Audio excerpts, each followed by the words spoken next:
The people who betray you rarely come from the shadows. Most of the time, they're the ones standing closest to the light.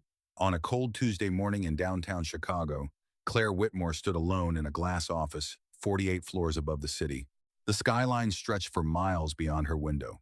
Steel, concrete, ambition. Everything she had spent 15 years building seemed untouched from up there.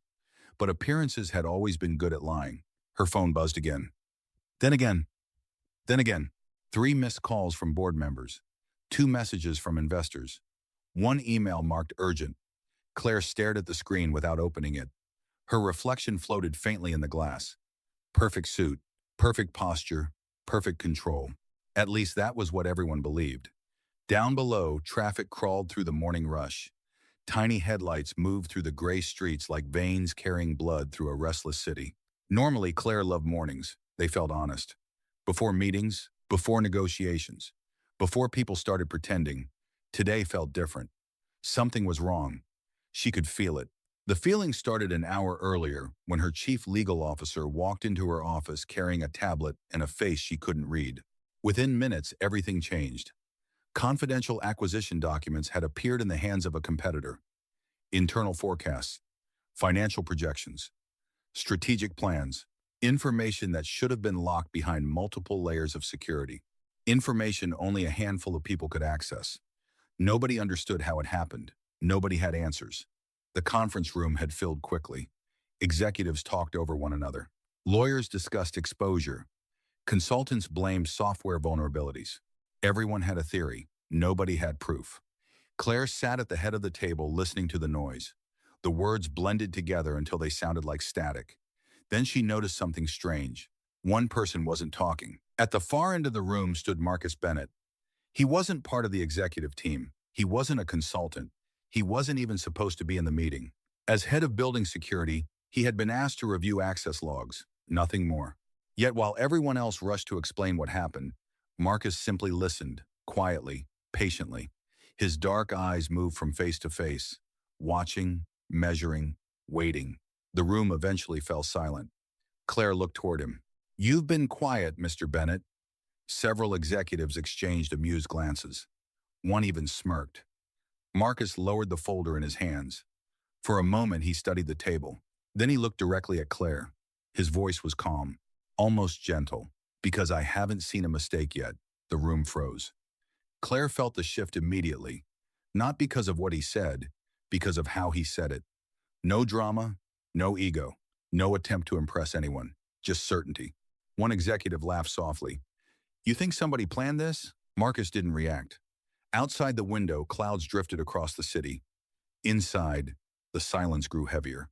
"I think," Marcus said, "someone wanted us looking in the wrong direction." And for the first time that morning, Claire felt something stronger than fear. Curiosity. Nobody spoke for several seconds after Marcus finished. The conference room suddenly felt smaller. The city beyond the glass walls seemed farther away. Claire leaned back in her chair and watched the faces around the table. Some looked skeptical, some looked annoyed. A few looked nervous. That was what caught her attention. Nervous people rarely feared problems. They feared answers. The chief technology officer cleared his throat first. "With respect, we are discussing cybersecurity, not building security." A few executives nodded immediately. Marcus did not react. He simply closed the folder in front of him. "You are right," he said calmly. "I do not know your software." The room relaxed. Then he continued, "But people leave patterns behind. Systems do too. And right now, the patterns do not match the explanation." Claire noticed something unusual. He was not trying to win an argument. He was trying to understand a problem. There was a difference. Most people in the room cared about being right. Marcus seemed interested only in finding the truth. Outside, rain began tapping softly against the windows. Thin streaks of water slid down the glass, blurring the skyline. The board members slowly gathered their notes. Consultants checked their phones. The meeting was ending without a solution. Again. Claire hated unfinished things. As the room emptied, she remained seated.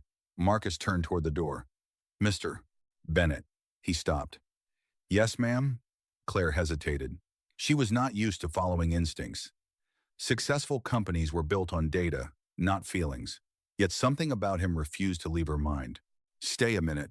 One by one, the others left. The heavy conference room doors closed behind them. Silence settled across the polished table. Marcus remained standing. Claire noticed he never seemed in a hurry. Even his stillness looked intentional. Tell me what you saw, she said. Marcus walked toward the digital display mounted on the wall. Several security reports remained visible. Access logs, visitor records, internal schedules. He pointed to a timestamp. This employee badge entered the executive floor at 8:12 p.m. Claire nodded. That seems normal. It does. He pointed again. Then it entered again at 8:14 p.m. Claire frowned. That is impossible. Exactly. His voice remained steady. Badges do not accidentally break rules. People do. Claire stood and moved closer. For the next 15 minutes, Marcus showed her small details nobody else had mentioned. Tiny inconsistencies, strange timing, missing records, nothing dramatic, nothing conclusive. Just fragments. But together they formed something unsettling. A picture, not of a technical failure, of human behavior. Finally, Claire folded her arms. You think someone inside the company did this? Marcus looked toward the rain beyond the windows. I think someone wanted everyone focused on computers. He paused. Because they were hoping nobody would look at people. Claire followed his gaze. The city lights were beginning to glow beneath the dark afternoon clouds.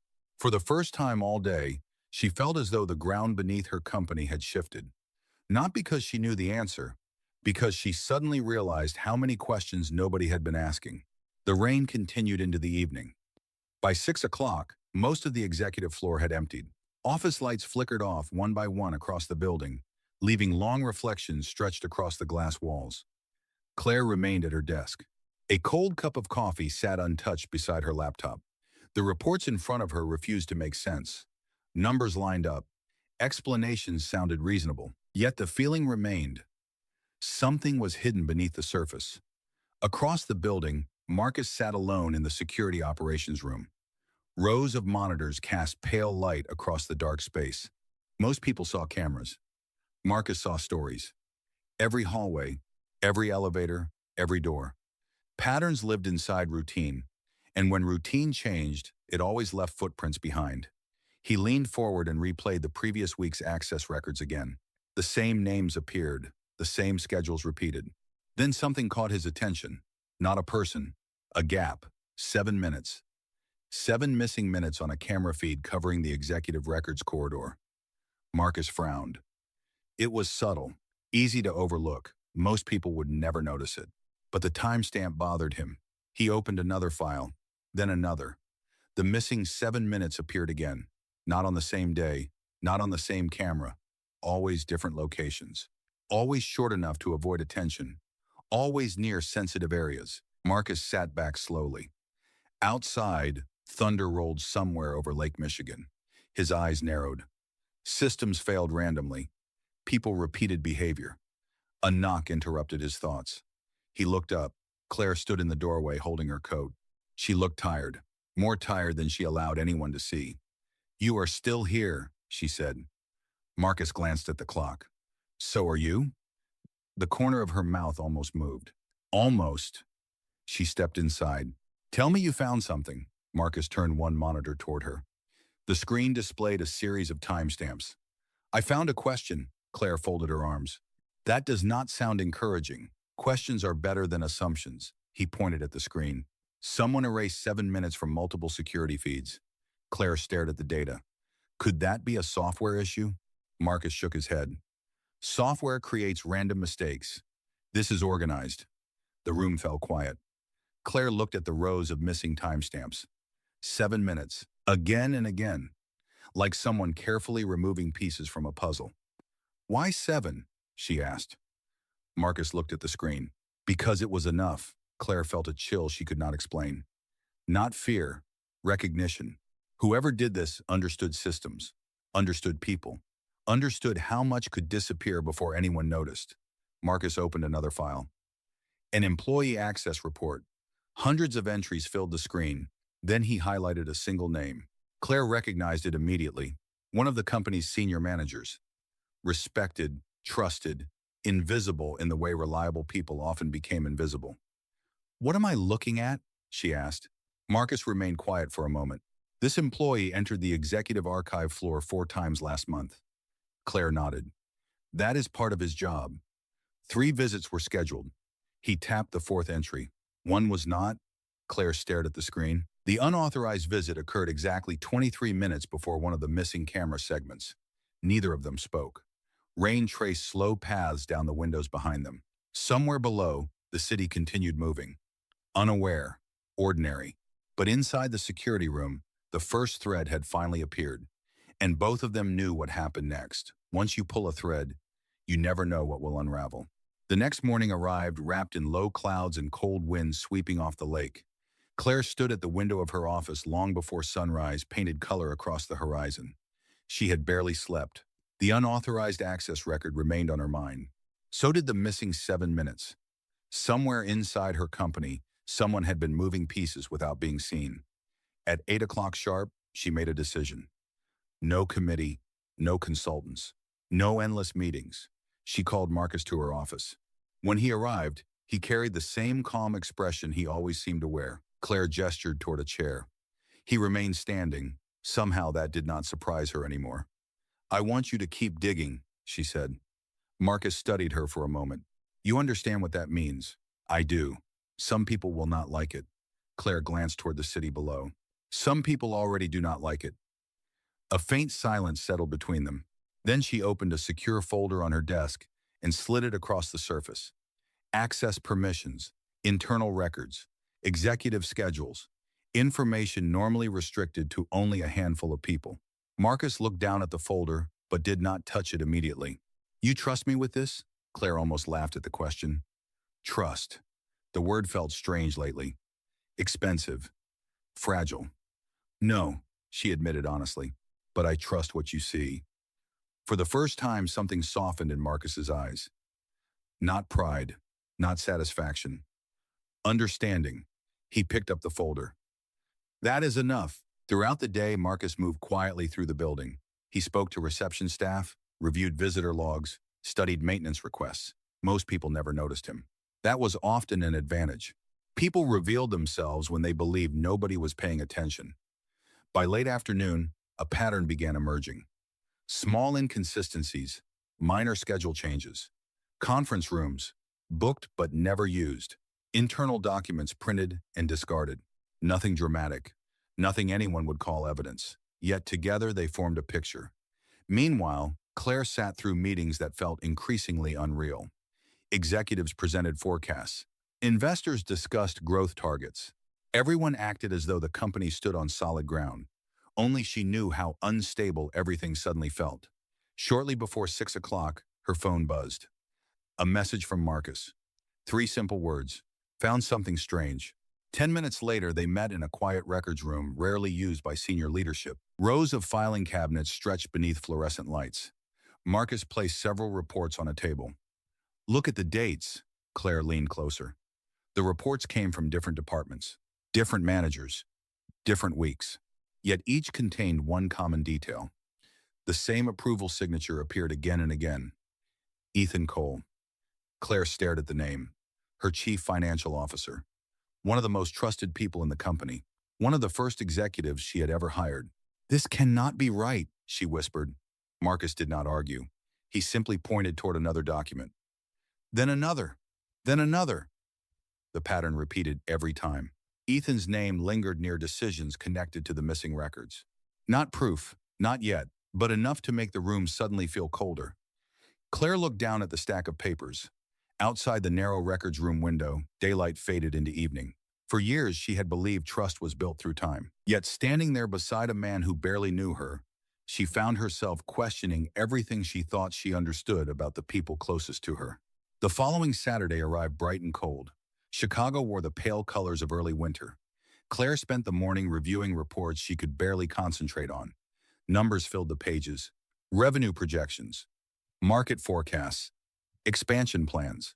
Yet her attention kept drifting back to the records room and the stack of documents bearing Ethan Cole's name. Around noon, her phone buzzed. A message from Marcus. No urgency. No alarm. just a location and a time. Curious, Claire drove across town to a public science fair being held at a neighborhood community center. The parking lot was crowded with families. Children ran between folding tables covered with homemade projects and colorful posters. The smell of coffee and popcorn drifted through the chilly air. Claire stepped inside and immediately felt out of place. Nobody cared about stock prices here. Nobody cared about executive titles. Nobody even recognized her. Then she spotted Marcus. He stood near a display board built from cardboard and bright markers. Beside him was a young girl with braided hair and a confident smile. Ava Bennett. She was explaining a solar energy project to a group of judges with complete focus. Marcus listened quietly from the side. He never interrupted, never corrected, never stepped forward to take attention away from her. He simply stood there, hands in his jacket pockets, watching with the kind of pride that needed no audience. Claire remained where she was for a moment. Something about the scene felt unexpectedly powerful. This was not the man she knew from security reports and access logs. This was a father. Ava eventually noticed her first. "Dad, your boss is here." Marcus turned and looked genuinely surprised. Claire almost laughed. "I hope I am not interrupting." "Not at all," Marcus said. Ava extended her hand immediately. "I am Ava." Claire shook it. "Nice to meet you. Dad says you run a huge company." Claire smiled. "Something like that?" Ava nodded thoughtfully. "He says people matter more than companies." Marcus sighed softly. "Ava, what? You do?" Claire looked at him. Marcus shrugged. "Kids remember everything." The afternoon passed more quickly than Claire expected. She watched Ava present her project twice more. She watched Marcus encourage other children, congratulate strangers, and help an elderly volunteer carry boxes without being asked. Nobody seemed surprised by his kindness, as though this was simply who he was every day. Later, while Ava spoke with friends, Claire and Marcus sat on a bench outside the community center. The wind rattled bare tree branches overhead. "You were Navy?" Claire asked quietly. Marcus looked toward the parking lot. "A long time ago. You never mention it. Most chapters are not meant to be read forever." Claire studied him. There was no performance in his answers, no attempt to appear mysterious. Just a man who had learned which parts of life mattered most. Across the sidewalk, Ava laughed at something one of her friends said. Marcus smiled without realizing it. Claire noticed, and for the first time since this crisis began, her thoughts drifted away from betrayal, away from missing records and hidden agendas. Instead, she found herself wondering how someone who had seen so much of the world could remain so steady, so kind, so impossible to intimidate. Then her phone vibrated. One new email. Internal audit results. Claire opened the message. Her expression changed instantly. Marcus noticed. "What happened?" Claire lowered the phone slowly. The audit had uncovered another irregularity, larger than the others. And once again, Ethan Cole's name appeared at the center of it. Monday arrived with clear skies and sharp sunlight reflecting off the towers downtown. The city looked honest from a distance. Claire had learned that appearances meant very little. By 9 o'clock, she sat across from Marcus in a private conference room, reviewing the audit findings. The report was thicker than expected. More transactions, more approvals, more unusual activity tied to departments that should never have intersected. Yet every trail seemed to curve back toward the same place. Ethan Cole. Claire stared at the pages spread across the table. She remembered hiring him 8 years earlier. He had been brilliant, reliable, calm under pressure. The kind of executive every company wanted, the kind of person she trusted without hesitation. Marcus watched her quietly. He understood something most people missed. Facts were easy. Accepting them was hard. "You still do not believe it," he said gently. Claire looked up. "I do not want to believe it," Marcus nodded. "That is different." The room fell silent. Outside the glass walls, employees moved through hallways carrying coffee cups and laptops. Ordinary people living ordinary mornings. None of them knew how much uncertainty sat behind the closed conference room door.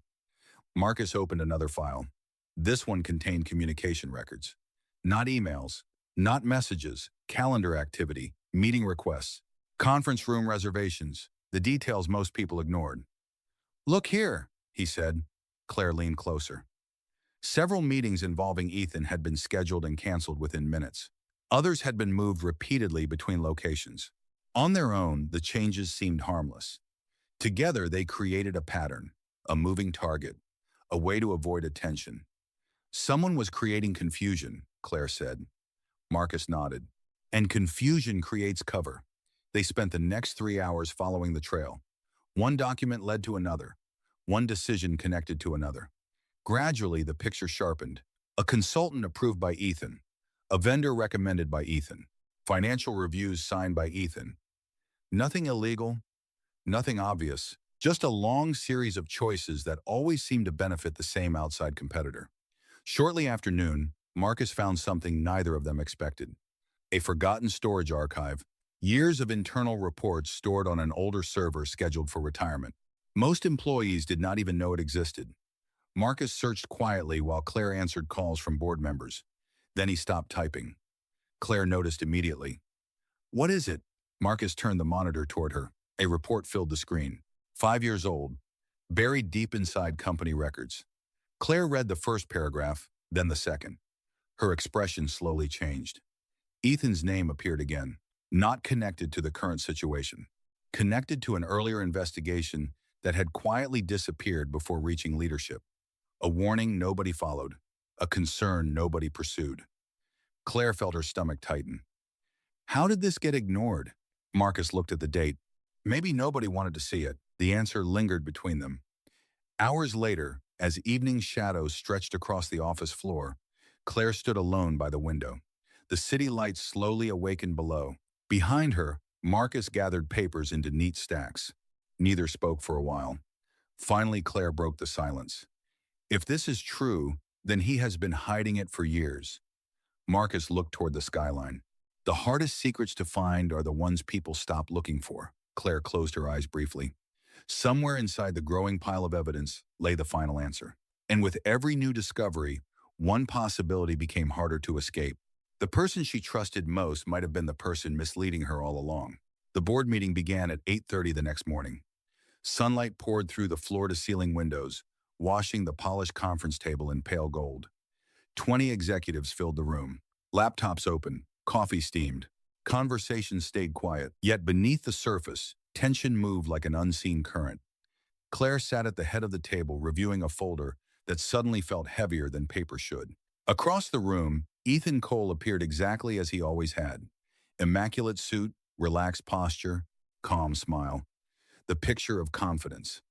For years, that confidence had reassured her. Today, it unsettled her. Marcus stood near the back wall, not speaking, not participating, simply observing. Ethan eventually noticed him.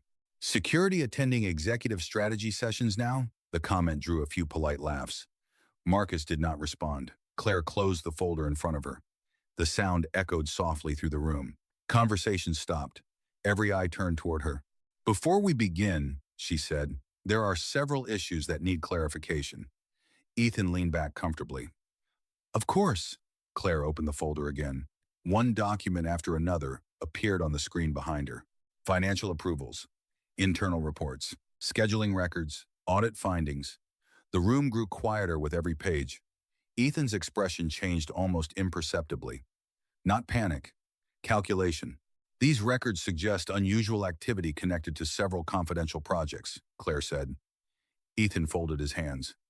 "Suggest is an important word." His voice remained smooth. "Professional. Patterns can be misleading." Several executives nodded cautiously. The explanation sounded reasonable. Marcus watched without moving. Ethan continued. "We are discussing coincidences and assumptions. Nothing more." Claire wanted to believe him. Part of her still did. That was the hardest part. Years of trust do not disappear in a single morning. They resist. They fight for survival. Then Marcus stepped forward, quietly. He placed a single document beside Claire. She looked down. It was the archived report they had discovered on the retired server, the forgotten warning from 5 years earlier. Claire projected it onto the screen. The room fell silent. Several executives leaned forward. Ethan stopped smiling. For the first time, a crack appeared. Small, brief, but real. "I remember that report," one board member said slowly. "Why was it closed?" Nobody answered. Ethan adjusted his tie. "Because it led nowhere," Marcus finally spoke. "Then why was it removed from active records?" The question landed softly. yet it carried more weight than any accusation. Ethan looked directly at him. "You are making a serious claim."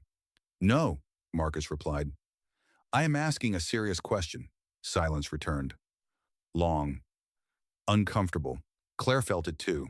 The room was changing. Not because anyone had proven guilt, because certainty was disappearing. People were beginning to doubt what they thought they knew. Ethan glanced around the table. For the first time, he no longer looked like the most confident person in the room. He looked like a man searching for solid ground. And Claire realized something painful. The evidence was no longer the problem. The truth was already approaching. What frightened her now was what that truth might cost. The meeting ended without a vote, without a resolution, and without anyone pretending things were normal. Executives left in silence. Some avoided eye contact, others whispered in small groups near the elevators. The uncertainty had spread through the company faster than any official announcement ever could.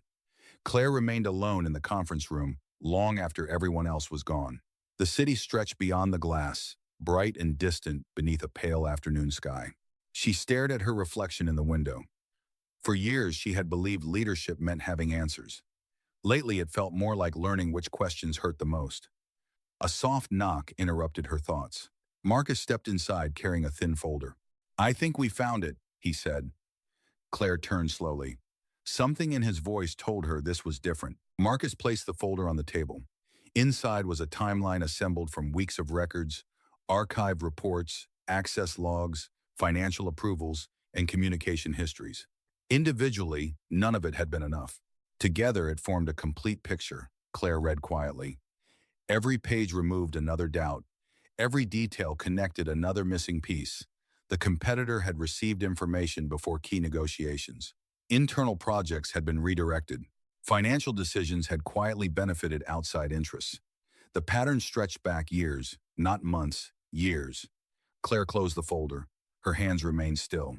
"There is no other explanation now, is there?" Marcus looked at the skyline beyond the windows. "No." The words settled heavily into the room. For a moment, neither spoke. The truth had finally arrived. Not with drama, not with a shocking confession, just facts, quiet, relentless facts. Later that afternoon, independent auditors completed their review. Their findings matched everything Marcus had uncovered. By evening, the board had its answer. Formal procedures began immediately. Internal reviews expanded. Access privileges were suspended. Outside, legal advisors were notified. The process moved forward without celebration. There was nothing to celebrate. Claire stood in her office as darkness slowly covered the city. Lights flickered on across Chicago. Thousands of windows glowed against the evening sky. Somewhere below, people were meeting friends for dinner, heading home to their families, living ordinary lives untouched by corporate betrayals and boardroom secrets. Claire wished for just a moment that she could be one of them. Her office door opened quietly. Marcus stepped inside. The board received the final report. Claire nodded. "I know." He waited. She appreciated that. Most people rushed to fill silence. Marcus seemed comfortable inside it. Finally, she spoke. "Do you know what hurts the most?" Marcus did not answer. He simply listened. Claire looked toward the city lights. "It is not the money. It is not the reputation." Her voice softened. "It is realizing that someone I trusted spent years becoming a stranger without me noticing." The room grew quiet again. Marcus walked to the window beside her. For a long moment, both looked out across the city. Then he spoke. "Sometimes trust does not fail all at once." Claire glanced toward him. Marcus continued. "Sometimes it fades one small choice at a time." Claire felt her eyes lower to the lights below. The investigation was over. The truth was no longer hidden. Yet victory felt nothing like she expected. Because some truths return what was stolen, and some truths reveal what was already lost. 3 weeks later, the first snow of the season drifted across Chicago. Thin white flakes moved between buildings and settled quietly along sidewalks and parked cars. The crisis that had consumed the company was finally fading into the past. Investigations had concluded. New leadership procedures had been established. Board meetings had returned to normal. At least that was what everyone said. Claire knew better. Some wounds closed quickly. Others simply became quieter. On a Saturday afternoon, she found herself standing outside a neighborhood coffee shop far from downtown. No assistants, no drivers, no schedule, just a winter coat and a rare free afternoon. Through the window, she spotted Marcus sitting at a corner table. Ava sat across from him working on a science workbook, while a cup of hot chocolate rested beside her. Marcus looked up and noticed Claire standing outside. He gave a small nod, nothing dramatic, nothing formal, just an invitation. A few moments later, Claire joined them. Ava smiled immediately. "You came." Claire laughed softly. "Apparently I did." Snow continued falling outside while the three of them sat together. People came and went. Coffee machines hissed. Holiday music played quietly from speakers overhead. Ordinary sounds, ordinary moments. Claire realized how long it had been since she had experienced either. Ava talked about school projects and future plans. Marcus listened more than he spoke, the same way he always did, patient, present, steady. At one point, Ava excused herself to order another hot chocolate. Claire watched her disappear toward the counter. Then she looked at Marcus. "I never thanked you properly." Marcus stirred his coffee.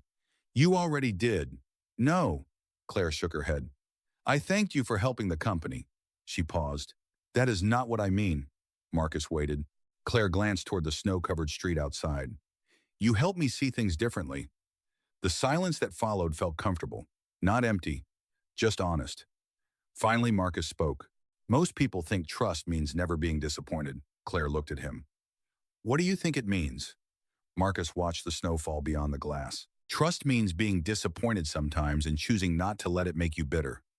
Claire sat quietly with those words. Across the room, Ava laughed at something the cashier said. The sound carried through the shop like sunlight breaking through clouds. Claire smiled before she realized it. For months, she had measured success in numbers, market value, growth, performance. Yet sitting there, she suddenly understood something simpler. Peace had its own value, presence had its own strength, kindness had its own power. Ava returned carrying her drink and immediately launched into another story. Marcus listened. Claire listened too. Outside, snow continued covering the city, one quiet layer at a time. And for the first time in years, Claire was not thinking about what she had lost. She was thinking about what she had found. Not a solution, not a strategy, not even an answer. Just two people sitting across a table, reminding her that the strongest foundations are not built from power or success. They are built from character. And sometimes the person who helps restore your faith in the world does not raise his voice. He simply shows up, stays steady, and reminds you that goodness still exists.